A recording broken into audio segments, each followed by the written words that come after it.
Greg Steube of Florida has introduced a bill that would immediately stop all federal funding for USAID and transfer essential responsibilities to the State Department. Congressman Steube joins me now from Washington. Congressman, thank you.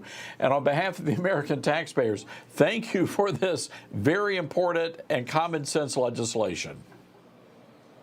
Amen, and thanks to Doge for bringing this up and having these people bring all of this to the American people's attention. I mean, just listen to some of this. $2.5 million to build electric cars in Vietnam, $32,000 for a transgender comic book in Peru, $2 million for sex change operations in Guatemala, $6 million to promote tourism in Egypt. I mean, I could go on and on and on. There's listen. Every day, more and more information is coming out of all of the money going to terrorists and going to sex traffickers and all of this. The whole agency should be gone away, and what things we do from a humanitarian perspective should go out of the State Department, and Secretary Rubio and President Trump should decide how we spend those dollars. See, Congressman, here's my concern with what's happening, and we're seeing some incredible executive orders. The problem is another president comes in, they can do away with those executive orders, but your legislation, we need this because we've got to abolish this stuff once and for all. Well, and that's why I filed the bill. You're exactly right, because the new administration could obviously change that. But if Congress does away with the agency, we don't ever have to deal with this ever again. I think there's broad support, obviously, in the House to get this done. I would think with the majority Republican Senate, with people like Joni Ernst bringing out information to the American public about how atrocious some of the funding was over there, I think we stand a very good chance to get this bill through the process and to the president's desk. And you're right, then the American people don't have to worry about their dollars going to sex change operations in Guatemala. Yeah, well said there. I want to listen to what Elon Musk said just a few minutes ago. He was asked if what he and President Trump were doing amounted to a hostile takeover of the government. Let's listen. You're orchestrating a hostile takeover of government and doing it in a non-transparent way. What's your response to that criticism? Well, first of all, you couldn't ask for a stronger mandate from the public. The public voted, we have a majority of the public voting for President Trump. We won the House, we won the Senate. The people voted for major government reform.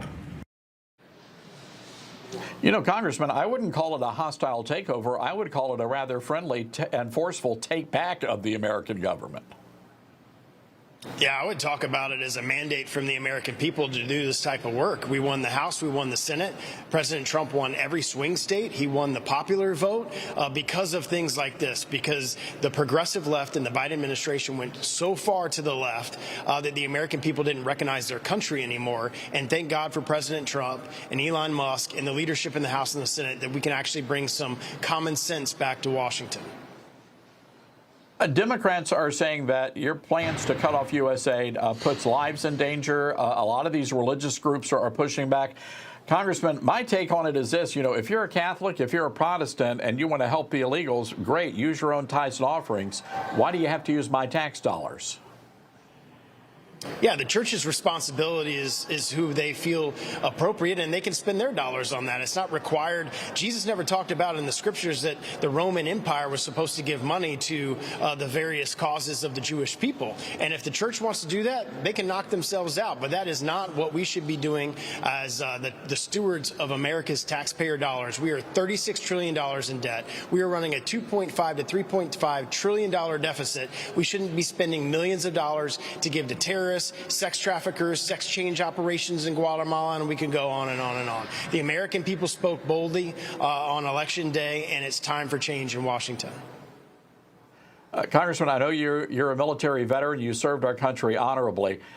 Our defense secretary out there, I've got about 60 seconds here. Our defense secretary working out with the Green Berets today. A record number of young men signing up for the military. Your reaction to that? Yeah, a history of people enlisting to join the military under Donald J. Trump shows you everything that you need to do about his position on America's strength and prosperity and the safety and security of the American people. It's great to see a SecDef actually going out with his people and working out and being a true leader to the people that protect our country every single day.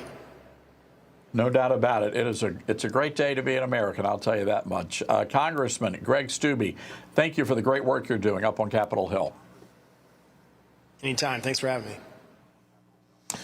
All right. And